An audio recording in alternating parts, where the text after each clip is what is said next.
Voilà pour les 10 commandements. Et ces 10 commandements vont nous permettre de voir que cette loi qui est instaurée par Dieu, avec tout d'autres données et tout ça, bien, est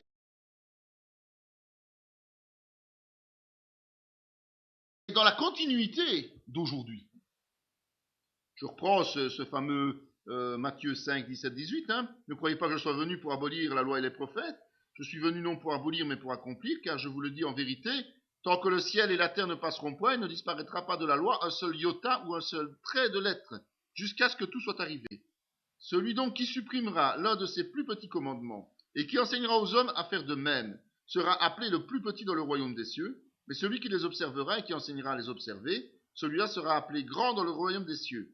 Car je vous le dis, si votre justice ne surpasse pas celle des scribes et des pharisiens, vous n'entrerez pas dans le royaume des cieux. Passage qu'on a vu tout à l'heure.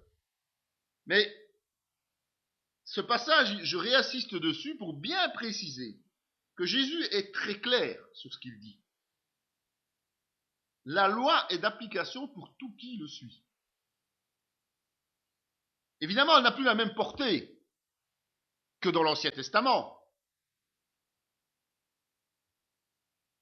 parce qu'elle nécessite une compréhension beaucoup plus saine des choses.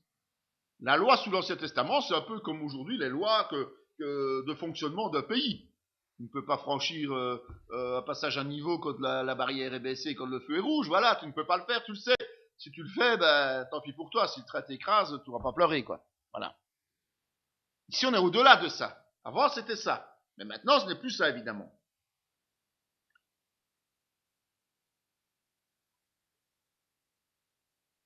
On a vu que pour Israël, ben, la loi sert à convaincre de péché et que le péché tue. C'est d'ailleurs ce qui s'est passé pour Jésus. Il a été mis à mort pour nos péchés. Chose qu'il ne faut jamais oublier, évidemment. Donc, on pourrait dire que sous cet angle, la loi est un instrument de mort, puisque c'est une condamnation systématique. Quand on transgresse la loi, ben, on est condamné.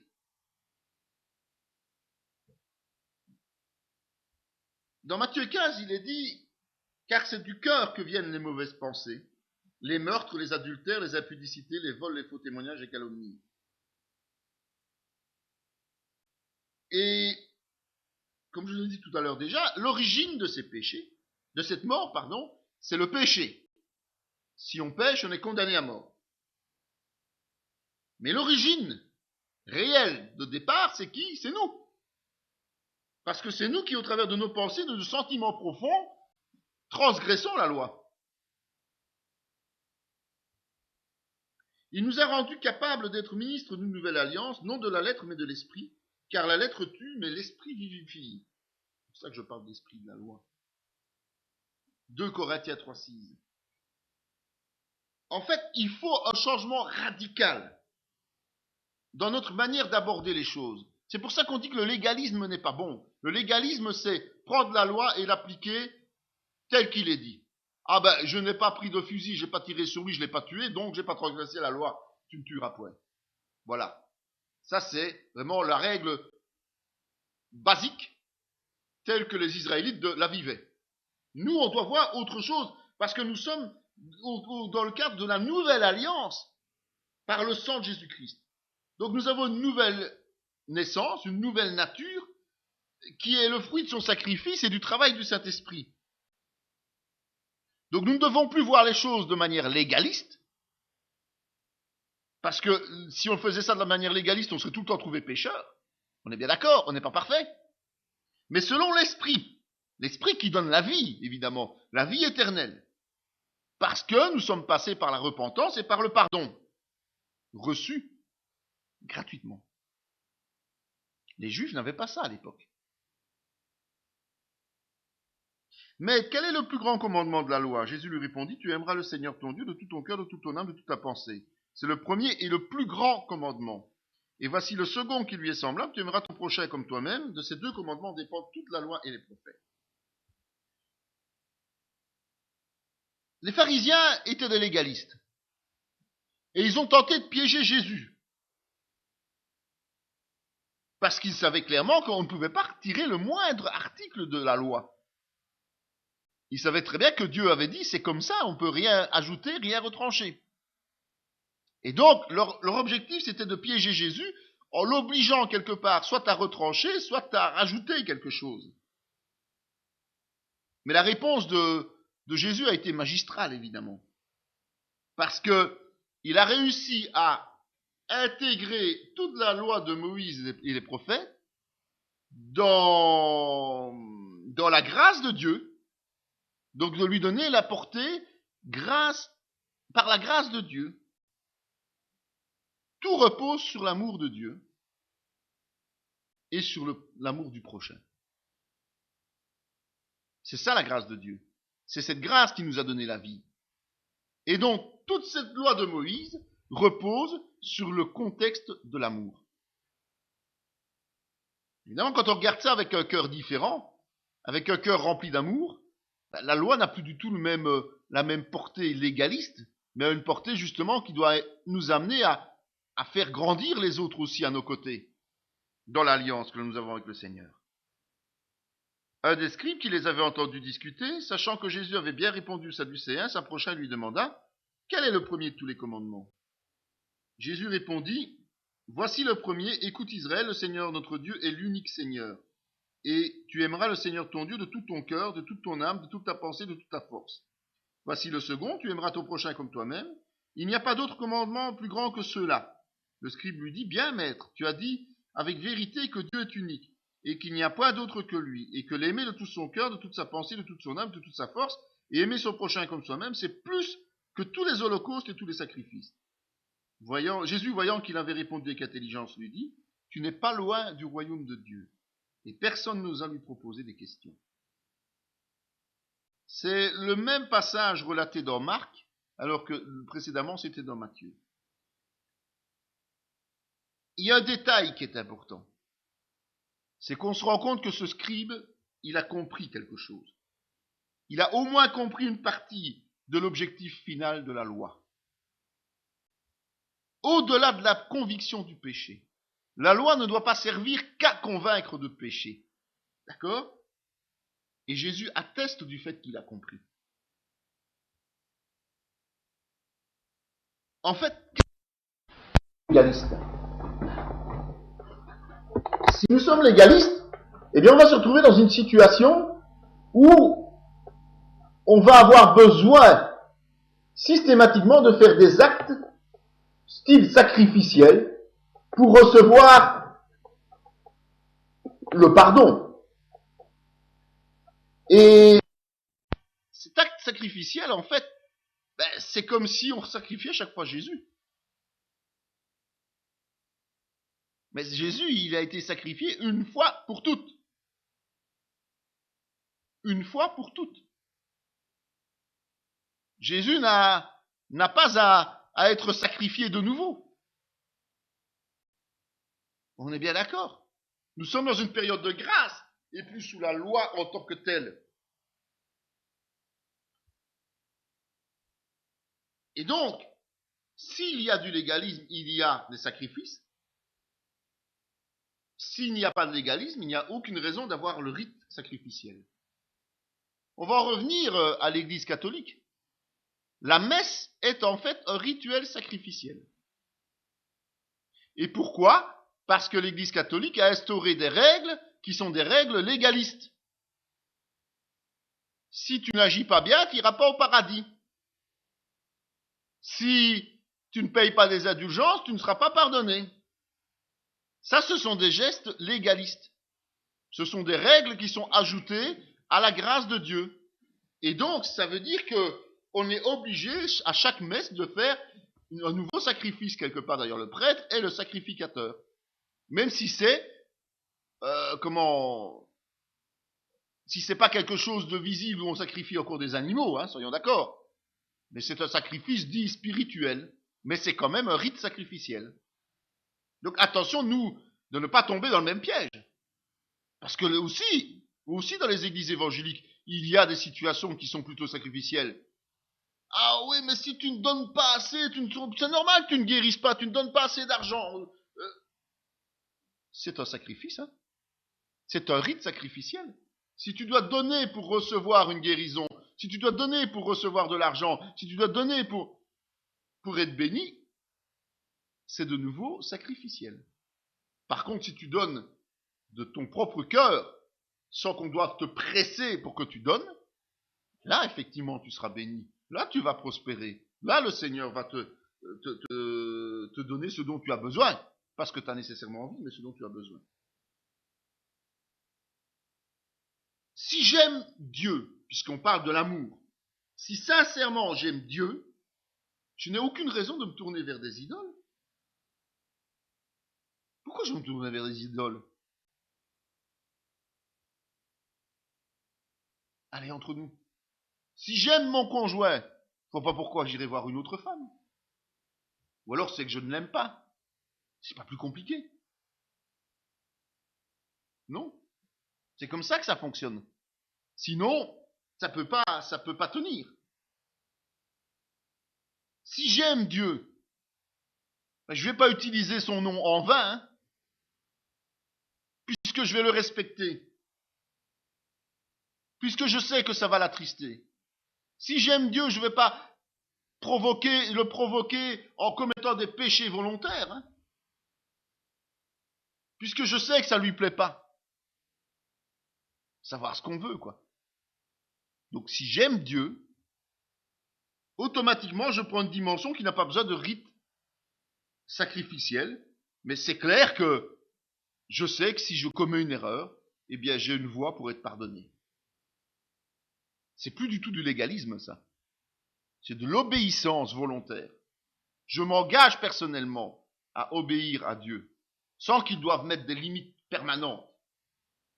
C'est moi qui, de ma propre initiative, laisse le Seigneur m'envahir de sa présence et me permet ainsi de marcher dans ses voies.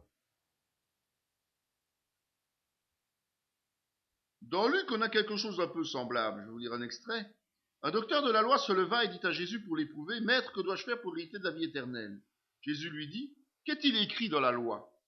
Qui lis-tu » Il répondit, « Tu aimeras le Seigneur ton Dieu de tout ton cœur, de toute ton âme, de toute ta force, de toute ta pensée, et ton prochain comme toi-même. » Tu as bien répondu, lui dit Jésus. « Fais cela et tu vivras. » Mais lui, voulant se justifier, dit à Jésus, « Qui est mon prochain ?» Alors il y a toute l'histoire entre deux, puis on arrive un peu plus loin, au verset 36. Lequel de ces trois te semble avoir été le prochain de celui qui est tombé au milieu des brigands? Vous savez, le bon samaritain. Et Jésus répond, c'est celui qui a exercé la miséricorde envers lui, répondit le docteur de la loi. Et Jésus lui dit, va et toi, fais de même. Le bon samaritain, ça nous donne exactement ce que Dieu attend de nous. Ce côté cœur plutôt que ce côté légaliste. Vous aurez beau faire tout ce que vous voulez pour être parfait, vous ne le serez pas. Donc, laissez agir votre cœur, ça donnera plus de bons résultats que d'être des légalistes ratés, en quelque sorte. Dans cette histoire du bon samaritain, on sait que ce samaritain, il n'est pas aimé des juifs, hein. Tandis que les deux autres qui sont passés sont des gens qui sont normalement en évidence et en première position chez les Juifs. Et pourtant, ce docteur de la loi est obligé d'admettre que c'est la miséricorde dont nous faisons preuve qui détermine notre respect de la loi. En fait, ce sont les œuvres par la foi. Tout simplement. Ce sont les fruits de l'esprit. Tout simplement. D'accord? Ne devez rien à personne, si ce n'est de vous aimer les uns les autres. Car celui qui aime les autres a accompli la loi. En effet, les commandements, tu ne commettras point d'adultère, tu ne tueras point, tu ne déroberas point, tu ne convoiteras point, et ce qu'il peut encore y avoir, se résume dans cette parole. Tu aimeras ton prochain comme toi-même. L'amour ne fait point le mal au prochain, l'amour est donc l'accomplissement de la loi. Ça, c'est Paul qui nous dit ça dans Romains. Ils sont tous d'accord, les apôtres, c'est étonnant. Hein. Ils sont tous d'accord entre eux. Ah, ça c'est bon. Hein. Mais ils en parlent tous surtout. Ça, c'est encore mieux. Parce que parfois, on parle d'un thème, d'une chose ou l'autre. Là, ils en parlent tous. D'où l'importance, évidemment. Comme je dis toujours, une fois qu'on en reparle plusieurs fois dans la parole, il faut vraiment rester accroché à ça. Mais en fait, le double commandement qu'on a vu qui représente toute la loi, ce que Jésus disait, aimer Dieu et aimer son prochain, eh bien, en fait, va faire que l'amour que nous avons pour l'autre va influer sur notre comportement et nous allons essayer de ne pas blesser l'autre, de ne pas faire de mal aux autres, au sens large. Et donc, c'est ça qui nous permet d'accomplir la loi. C'est ça qui nous permet de respecter le mieux la volonté de Dieu. C'est pas le fait d'essayer de respecter clairement toutes les lois. Vous savez aussi bien que moi que les limitations de vitesse, on ne les respecte pas toujours. Même si on a de bonnes intentions, on ne les respecte pas toujours. Faut être honnête. C'est comme ça. Ben voilà. Mais si nous sommes motivés par l'amour, il y a beaucoup plus de chances que l'on commette moins d'infractions que si on essaye de respecter scrupuleusement les règles établies. Donc le légalisme et la foi. Toute la différence entre les deux. Tu ne te vengeras point, et tu ne garderas point rancune contre les enfants de ton peuple. Tu aimeras ton prochain comme toi-même, je suis l'Éternel. Lévitique. Jésus n'a rien inventé. Les serviteurs de Dieu n'ont rien inventé. C'est une règle qui est d'application pour le peuple juif depuis le début. C'est pour ça qu'il est important de bien comprendre que la loi reste d'application aujourd'hui sous sa forme morale.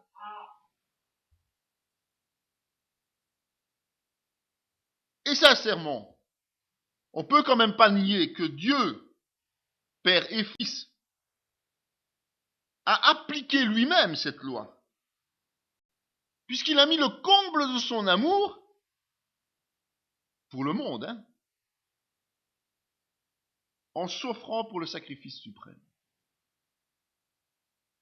En fait, il a accompli la loi dans sa globalité à ce moment-là. Et Jésus répondit, tu ne tueras point, tu ne commettras pas l'adultère, tu ne déroberas point, tu ne diras point de faux témoignages, honore ton père et ta mère, tu aimeras ton prochain comme toi-même. Le jeune homme dit, j'ai observé toutes ces choses. Que me manque-t-il encore? Jésus lui dit, si tu veux être parfait, va vends ce que tu possèdes, donne-le aux pauvres, et tu auras un trésor dans le ciel. Puis viens et suis-moi.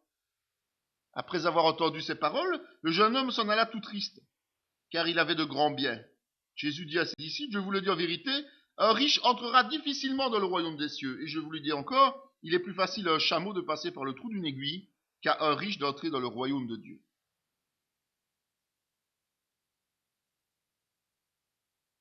C'est le prix que Jésus a payé. Et c'est par la présence du Saint-Esprit dans nos vies que nous sommes capables de faire ce que Jésus demande.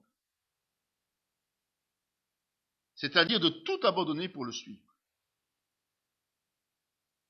Rappelez-vous, il y a des passages où il dit clairement que il ne faut pas aller enterrer son mort. Il ne faut pas aller dire au revoir, il faut le suivre tout de suite. Ici, vous remarquez que c'est l'inverse. Débarrasse-toi d'abord de tes richesses, donc de toutes tes convoitises matérielles, avant de me suivre. C'est frappant quand même. C'est frappant. En fait, il faut savoir que Jésus a le droit d'exiger ça de notre part. Et pourquoi il a le droit d'exiger ça de notre part? Parce que jamais ce qu'il nous demandera ne nous coûtera aussi cher que la rançon de sa propre vie. Donc, si la moindre possession matérielle, si le moindre sentiment charnel nous arrête, on va se priver du meilleur et au risque de ne pas obtenir cette vie éternelle. Les pharisiens qui étaient avares écoutaient aussi tout cela, et ils se moquaient de lui.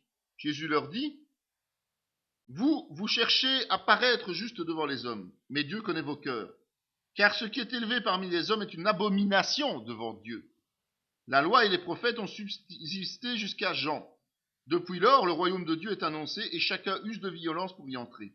Il est plus facile que le ciel et la terre passent qu'il ne l'est d'un seul trait de lettre de la loi viennent à tomber. Jésus a amené le ministère, le royaume de Dieu, sur terre. C'est lui qui est arrivé, qui s'est approché des pharisiens et de tous les autres êtres humains pour ouvrir le royaume. Et à partir du moment où il était présent, où le royaume est arrivé sur terre, eh bien, les perspectives ont changé et vont changer, totalement modifiées. Il ne suffit plus de paraître pieux. Il ne suffit plus de paraître pieux. Parce que ça ne séduit absolument jamais Dieu. Pas se faire d'illusions, hein. On peut donner l'impression aux frères et aux sœurs qu'on est des chrétiens engagés et tout. J'ai déjà entendu des tas de témoignages et ma réponse a toujours été ça se voit pas, tu sais. Mais ça se voyait, oui, matériellement, mais dans le cœur, ça se voit pas et dans la façon d'être, ça se voit pas. Mais on peut tromper les hommes. Mais Dieu, lui, regarde le cœur, la sincérité. Il va pas regarder la perfection de l'homme, il va regarder sa sincérité, puisqu'il sait lui-même que l'homme ne peut pas être parfait. Si Dieu regardait à notre perfection, il serait illogique avec lui-même. Hein. Par contre, avec notre sincérité de cœur, ça, il peut vivre sans aucun problème. Donc il va regarder ce qui se passe en nous, pas ce qui se passe autour de nous. Ne savez-vous pas que les injustes n'hériteront point du royaume de Dieu? Ne vous y trompez pas, ni les impudiques, ni les idolâtres, ni les adultères, ni les efféminés, ni les infâmes, ni les voleurs, ni les cupides, ni les ivrognes, ni les outrageux, ni les ravisseurs n'hériteront le royaume de Dieu. Et c'est là ce que vous étiez quelques-uns de vous. Mais vous avez été lavés, mais vous avez été sanctifiés, mais vous avez été justifiés au nom du Seigneur Jésus-Christ et par l'Esprit de notre Dieu. Le royaume des cieux n'est accessible que par Jésus, on le sait. Pourquoi? Parce que Jésus nous rend justement aptes à abandonner nos péchés et il nous rend capables de pratiquer la loi par son esprit. C'est ainsi que la loi et les prophètes sont applicables dans la vie du chrétien. Pas par nos propres efforts, par le sang de Jésus, par le sacrifice de Jésus, que nous pouvons réaliser ces choses-là nous-mêmes.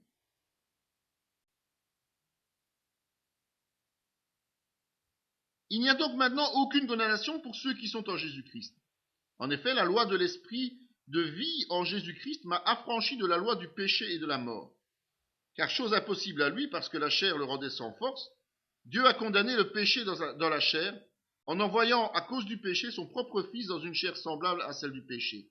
Et cela afin que la justice de la loi fût accomplie en nous, qui marchons non selon la chair, mais selon l'esprit. Donc, le chrétien n'est plus condamné par la loi, parce qu'il marche selon l'esprit. Parce qu'il marche selon l'esprit, plus selon la chair. J'insiste bien avec ça. Donc le chrétien qui marche selon la chair, il a un problème. On est bien d'accord. En fait, l'esprit est témoin vivant de l'accomplissement du sacrifice de Jésus au travers de ce qu'il nous fait vivre, par l'esprit, pas par la chair. Donc il ne faut pas empêcher l'esprit d'agir.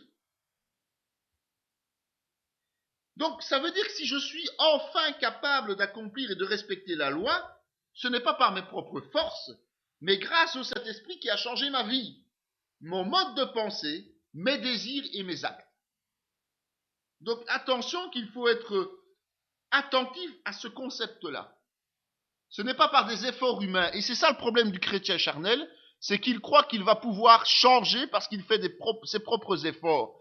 Mais non, il doit être conscient que s'il laisse agir l'esprit librement en lui, le Seigneur va transformer sa vie progressivement en éliminant tout ce qu'il faut qu'il fasse, c'est engager sa volonté, c'est accepter que le Saint-Esprit agisse et abandonner tout ce qui est charnel. Je dis bien, et abandonner tout ce qui est charnel. Parce qu'il y a des gens qui sont charnels et qui attendent que le Saint-Esprit fasse le travail. Ça marche pas non plus, ça.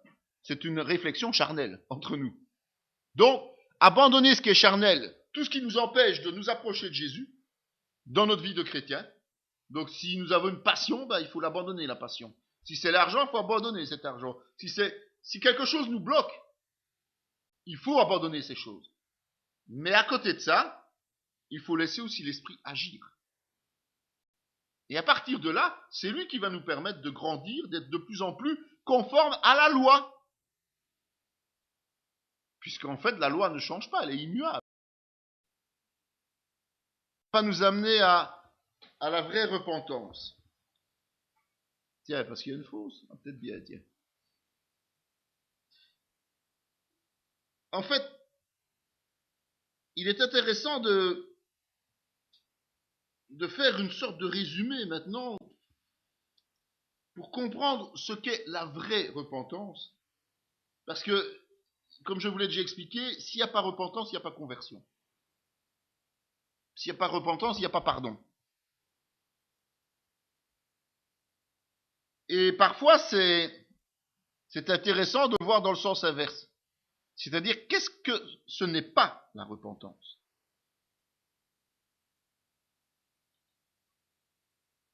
La repentance, ce n'est pas simplement regretter les fautes que nous avons commises. Ça, c'est tout au plus de la culpabilité. Comme Judas, beaucoup regrettent les conséquences de leur péché. Parce qu'ils vont en prison, parce qu'ils perdent leurs biens. Mais ils ne regrettent pas le fait d'avoir péché. Comprenez bien la différence. Ils regrettent les conséquences du péché, mais ils ne regrettent pas le péché en lui-même. Ça, c'est un souci, évidemment. D'autres vont dire, ah ben je renonce à des péchés. Mais leur intérêt, c'est un intérêt personnel. Par exemple, ils y renoncent simplement pour leur santé. Les fameuses accoutumances, hein, un fumeur, quelqu'un qui boit ou quoi, disent oh non, j'arrête maintenant parce que ma santé ne me le permet plus. Ou bien pour l'harmonie de leur couple. Dans le cas d'adultère, ah, maintenant je te trompe plus pour qu'on se reste ensemble. Ils n'ont pas réalisé pour plaire à Dieu. D'accord? C'est Dieu qui déteste le péché. Mais ils l'ont réalisé dans leur propre intérêt, pour leur propre bénéfice. On ne peut pas dire que c'est mauvais. C'est déjà une bonne chose de ne plus commettre des fautes volontaires. Mais ça n'amène pas au salut, ça.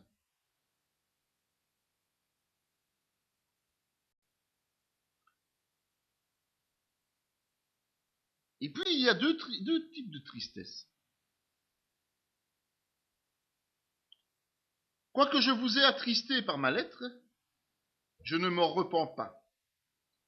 Et si je m'en suis repenti, car je vois que cette lettre vous a attristé, bien que momentanément, je me réjouis à cette heure, non pas de ce que vous avez été attristé, mais de ce que votre tristesse vous a porté à la repentance. Car vous avez été attristé selon Dieu, afin de ne recevoir de notre part aucun dommage. 2 Corinthiens 7, 8, 9. La tristesse selon Dieu. La tristesse selon Dieu, c'est le fait d'avoir pris conscience, d'avoir déplu à Dieu. Et cette tristesse-là, et uniquement celle-là, va nous amener à la repentance et puis au salut. L'autre tristesse, c'est la tristesse émotionnelle. Celle qui vient de la chair. Et celle-là, elle nous laisse tout simplement dans la mort spirituelle. Il y a bien deux types de tristesse. Celle qui vient de Dieu et qui nous fait comprendre que nous avons blessé Dieu par notre comportement, et celle qui vient de notre chair, qui nous amènera souvent à nous sentir coupables de quelque chose, mais parce que tout simplement, c'est, comme je disais tout à l'heure, un sentiment de culpabilité.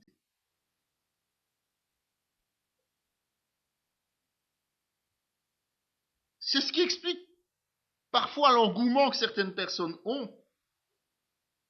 Elles prient, elles viennent à l'église, parce qu'elles ont des problèmes difficiles qui les attristent profondément. Une fois que les problèmes sont résolus, ils retournent vaquer à leurs occupations. Pourquoi? Parce que leur motivation, c'était pas Dieu, c'était eux-mêmes.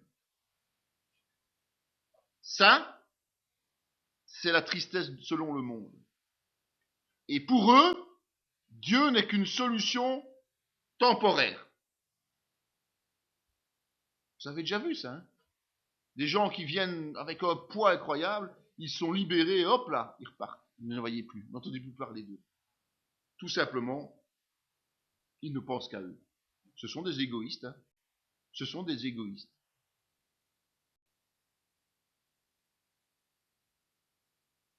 Ce fameux passage que je vous disais, que tout le monde, même ceux qui disent Seigneur, Seigneur, n'en trouveront pas nécessairement dans le royaume des cieux.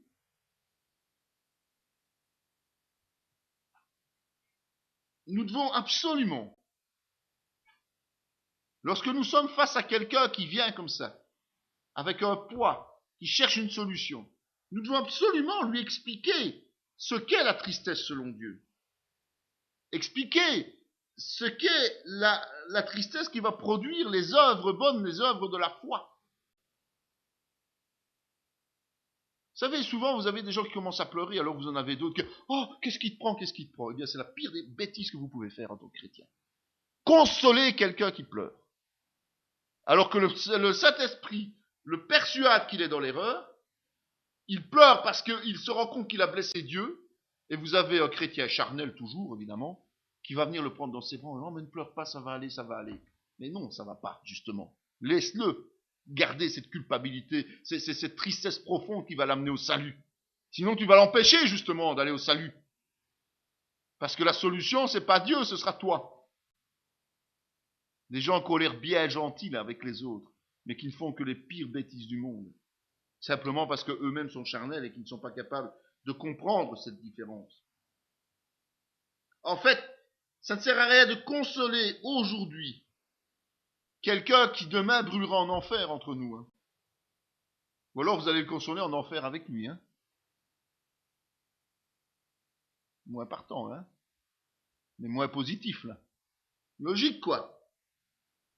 Parce que si malheureusement vous ne laissez pas le Saint-Esprit accomplir toute cette prise de conscience de cette faute établie contre Dieu, en venant consoler tout de suite et en donnant des arguments tout à fait farfelus, eh bien vous empêchez cette personne de vivre la vraie repentance. Pourtant, nos sentiments humains nous pousseraient à consoler tout de suite. Hein. C'est une erreur. Une erreur. Je parle bien de quelqu'un qui doit être amené à la repentance. Je ne parle pas de quelqu'un qui a un problème, un chagrin, un décès. C'est pas ça qu'on parle. Hein. Je parle bien ici de quelqu'un qui, souvent, ça se passe dans les assemblées, vous entendez parfois des gens pleurer. Mais il faut laisser pleurer. Si l'esprit les a poussés à pleurer, c'est que l'esprit leur montre quelque chose, quoi. Ne venez certainement pas intervenir. Abstenez-vous. Si vous avez envie de le faire, donnez-vous un bon coup de pied dans le tibia et restez à votre place. Voilà. Donnez-vous un bon coup de pied dans le tibia et restez à votre place. Vous pleurerez aussi comme ça parce que vous aurez mal, vous. Mais bon, au moins vous laisserez l'autre personne recevoir ce qu'elle doit recevoir. C'est très très très important ça. J'ai vu tellement de fois des gens comme ça jouer au bon samaritain, mais de tellement mauvaise manière qu'ils ont sur la conscience, à mon sens, des personnes qui n'ont jamais pu faire leur repentance réelle. À cause de ça. Bêtement, à cause de ça.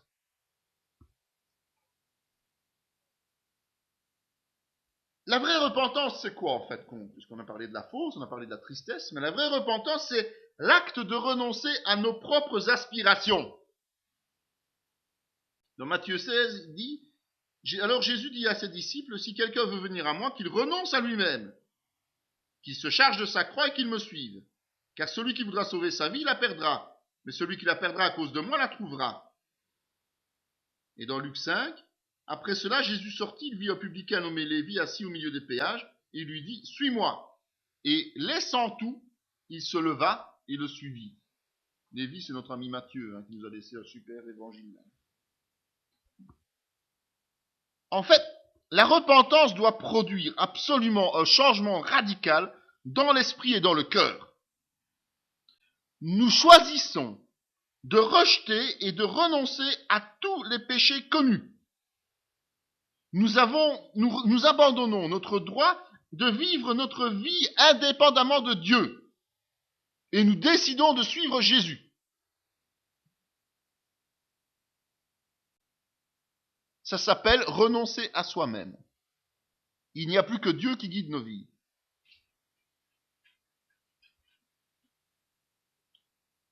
En d'autres mots, on fait un demi-tour spirituel complet et nécessaire pour parvenir à la foi. On va tourner le dos au péché pour faire face à Dieu. Tourne le dos au péché pour faire face à Dieu. Évidemment, la repentance et la foi sont intimement liées dans le processus du salut. Mais il y a quand même une différence entre les deux. Parce que la repentance, c'est l'acte préliminaire par lequel nous allons abandonner notre vie à Jésus-Christ pour qu'il puisse prendre la place qui lui revient. C'est seulement après la repentance que par la foi, la nouvelle naissance va s'opérer. On verra ça après, évidemment. Donc la repentance, on ne peut pas passer au travers, on ne peut pas passer outre, elle est absolument indispensable. Elle doit faire partie du message du salut, évidemment. Si on n'explique pas aux gens qu'ils doivent faire repentance, et qu'on leur dit simplement « crois en Jésus, tu seras sauvé », c'est bien. Mais ils vont dire « ah mais je crois, hein ». « Ah non, je crois, si, sincèrement, je crois. » Ouais, bah oui, tu crois comment? D'accord? S'il n'y a pas eu un changement profond, une repentance réelle, une prise de conscience que notre vie passée ne peut pas continuer et qu'il faut demander pardon à Dieu, il n'y aura pas de nouvelle naissance. Combien de gens disent qu'ils croient en Jésus et qui ne sont pas sauvés? Il y a beaucoup qui disent je crois en Jésus. Ah, si, je crois en Jésus. Si. D'ailleurs, quand je suis allé voir Krishna la semaine passée, je me disais que Jésus n'est quand même pas mal. Hein. Et ma voyante m'a dit que c'était une bonne chose de croire en Jésus. Hein. Ah oui. Et on entend des choses comme ça, faut pas croire. Je caricature un peu, mais c'est la réalité des choses. Donc si les gens ne savent pas qu'ils doivent se repentir de tout ça, s'ils ne savent pas qu'ils doivent changer de vie, s'ils ne savent pas qu'à un moment donné, tout ce qui est passé doit être laissé là pour suivre Jésus, comment voulez-vous qu'ils le fassent réellement? Comment voulez-vous les retrouver après avec un changement de vie et leur expliquer plus tard qu'ils se sont trompés et qu'ils auraient dû passer par la repentance? Bon amusement, hein? Bon amusement. Si quelqu'un vient à moi, et s'il ne hait pas son père, sa mère, sa femme, ses enfants, ses frères et ses sœurs, et même sa propre vie, il ne peut être mon disciple.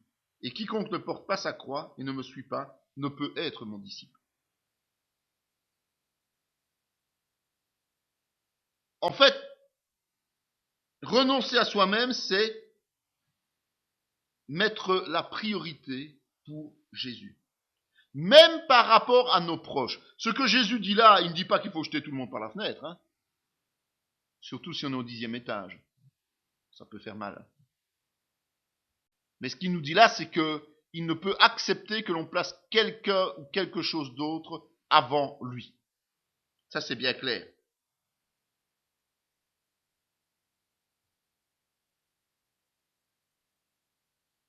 Et Jésus leur dit, je vous le dis en vérité, il n'est personne qui, ayant quitté à cause du royaume de Dieu, sa maison, ou sa femme, ou ses frères, ou ses parents, ou ses enfants, ne reçoive beaucoup plus dans ce siècle-ci et dans le siècle à venir la vie éternelle.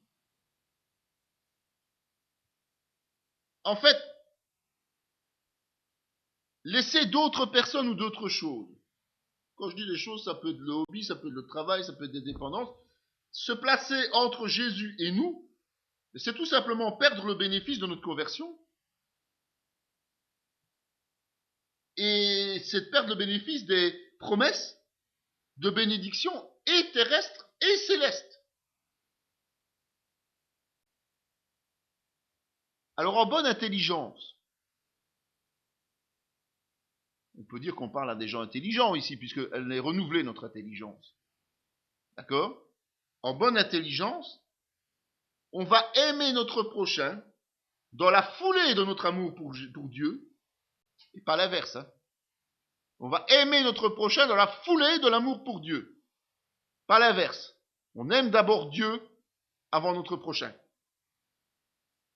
Et à partir de là, nous pouvons être sûrs que les bénédictions vont tomber sur cette terre et dans les cieux. La vraie repentance, c'est le moment précis où nous abandonnons la direction de notre vie à Jésus-Christ. Et Jésus va prendre immédiatement les rênes. Et donc, on va connaître une tristesse parce qu'on prend conscience de notre état de pécheur invétéré. Et puis tout de suite après, on va avoir une joie.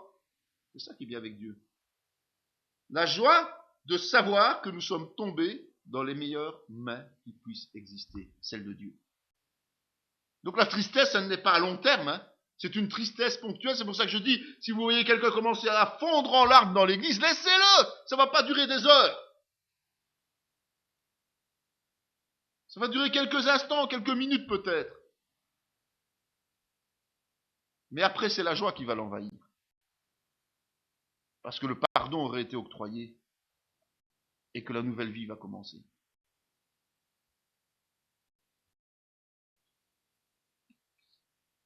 Évidemment, il y a, comme je l'ai dit, une interaction entre la foi et la repentance.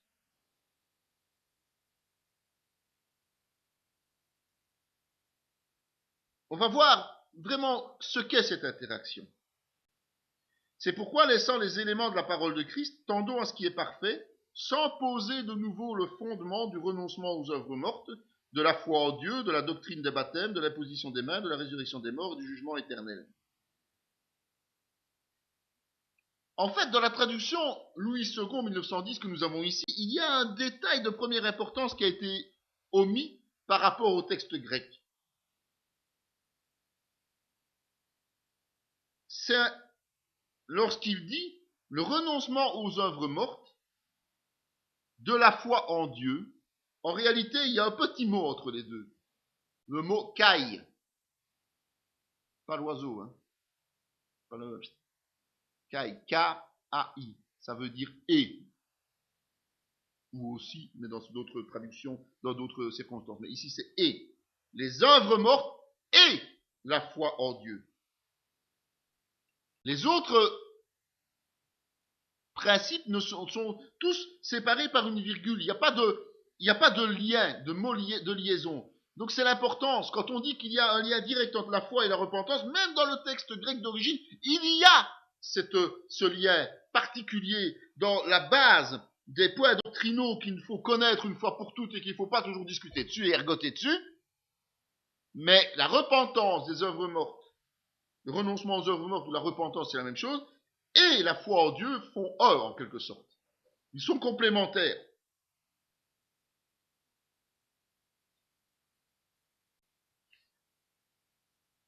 Car Jean est venu à vous dans la voie de la justice, et vous n'avez pas cru en lui. Mais les publicains et les prostituées ont cru en lui. Et vous qui avez vu cela, vous ne vous êtes pas ensuite repentis pour croire en lui. C'est Jésus qui affirme ça. Repentance et foi sont liées. Il fallait se repentir, pardon. C'est parce qu'on pense toujours à la blague, va et repens-toi. Vous connaissez cette blague-là quand même? Non? C'est quelqu'un qui malheureusement veut en finir avec la vie et les chrétiens et voilà, il se pend et puis il rate son coup et puis il prend la parole parce que quelqu'un lui dit mais va voir dans la parole quand même parce que bon, Dieu va sûrement te donner une parole de réconfort ou quoi.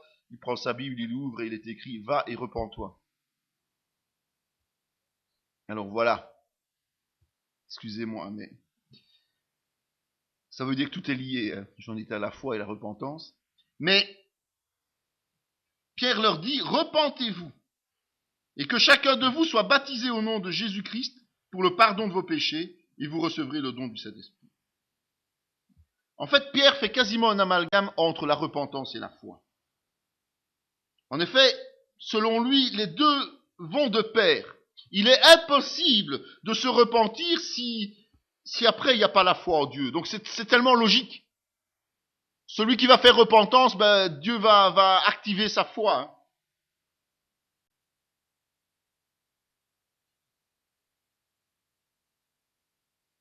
En fait, on comprend qui est Jésus-Christ à partir du moment où on fait repentance de où on prend conscience qu'on a blessé Dieu. Depuis des années parfois. Jamais depuis des mois, depuis des années même toujours. Quand on prend conscience de ça, on prend conscience de ce que Jésus a fait. Sinon, ça servira à quoi de faire repentance? Vous imaginez, vous subissez une tristesse spirituelle et vous n'avez pas de solution derrière. Ça, ce serait horrible. Ça, c'est digne de l'enfer, ça. Avoir en permanence une tristesse spirituelle. C'est digne de l'enfer. Donc, on peut résumer en disant que la repentance est la clé du salut, mais la foi permet de saisir ce salut. D'accord? Donc la vraie clé du salut, c'est la repentance. Et puis, quand vous avez ouvert la porte, la foi vous permet de saisir ce salut en Jésus-Christ. Quiconque est né de Dieu ne pratique pas le péché parce que la semence de Dieu demeure en lui. Et il ne peut pécher parce qu'il est né de Dieu. C'est par là que se font reconnaître les enfants de Dieu et les enfants du diable. Quiconque ne pratique pas la justice n'est pas de Dieu, non plus que celui qui n'aime pas son frère.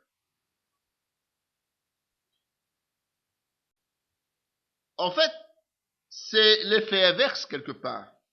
Si je crois en Dieu, mais que je continue à pécher sans repentance, c'est pas la vraie foi. Et elle n'est pas utile. Elle est même inutile. D'accord? Des tas de gens croient en Dieu, mais ils n'ont jamais reconnu leur péché, ils n'ont jamais reconnu leur état de pécheur. Ils n'ont pas fait repentance. La repentance ou le renoncement aux œuvres mortes est absolument nécessaire pour pouvoir activer la foi en Jésus. Ça ne se voit pas tout de suite. Ça se voit plus tard. Les résultats de cette vraie conversion, repentance et foi. Ça se voit plus tard au travers des fruits que nous allons porter. Soit les fruits de la chair, soit les fruits de l'esprit. C'est pour ça que parfois je me dis que des gens donnent une impression de conversion mais ne sont pas convertis. Et on s'en rend compte parfois plusieurs années plus tard. Parce qu'il reste tellement charnel qu'il est impossible qu'il y ait eu vraiment cet effet de nouvelle naissance. Il faut tout recommencer à zéro, mais alors là, c'est difficile. Plus on le fait, plus les gens s'enfoncent dans cette erreur alors. Si nous disons que nous sommes en communion avec lui et que nous marchions dans les ténèbres, nous mentons et nous ne pratiquons pas la vérité. Mais si nous marchons dans la lumière, comme il est lui-même dans la lumière, nous sommes mutuellement en communion et le sang de Jésus, son Fils, nous purifie de tout péché. Si nous disons que nous n'avons pas de péché, nous nous séduisons nous-mêmes, et la vérité n'est point en nous. Si nous confessons nos péchés, il est fidèle et juste pour nous les pardonner, et pour nous purifier de toute iniquité. Si nous disons que nous n'avons pas péché, nous le faisons menteur, et sa parole n'est point en nous. Premier épître de Jean, vous connaissez. En fait, la foi et la repentance vont de pair. Et une fois que nous sommes nés de nouveau, eh bien, on a encore besoin de la repentance. Donc la repentance agit avant notre nouvelle naissance et après notre nouvelle naissance. C'est ça la particularité de cette repentance. Parce qu'on est obligé régulièrement de reconnaître nos fautes vis-à-vis de Dieu pour pouvoir recevoir le pardon. Mais, normalement, nous n'allons plus commettre des péchés volontaires. Parce que nous savons que cela offense Dieu.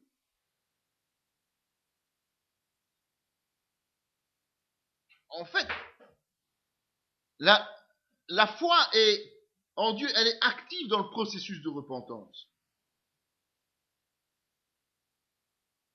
La repentance fait en sorte que nous sommes prêts à remettre tout notre être et tout ce que nous possédons entre les mains de Dieu. comme Jésus le demande, hein, j'insiste bien. Ce n'est pas les hommes qui le demandent, c'est Jésus qui demande ça. Et à partir du moment où nous remettons tout cela entre les mains de Dieu, eh bien, il va devenir le guide de nos pensées. Et pourquoi il peut devenir le guide de nos pensées? Parce que il compte plus pour nous que tout le reste. En tout cas, c'est ce que je souhaite. Je vous souhaite.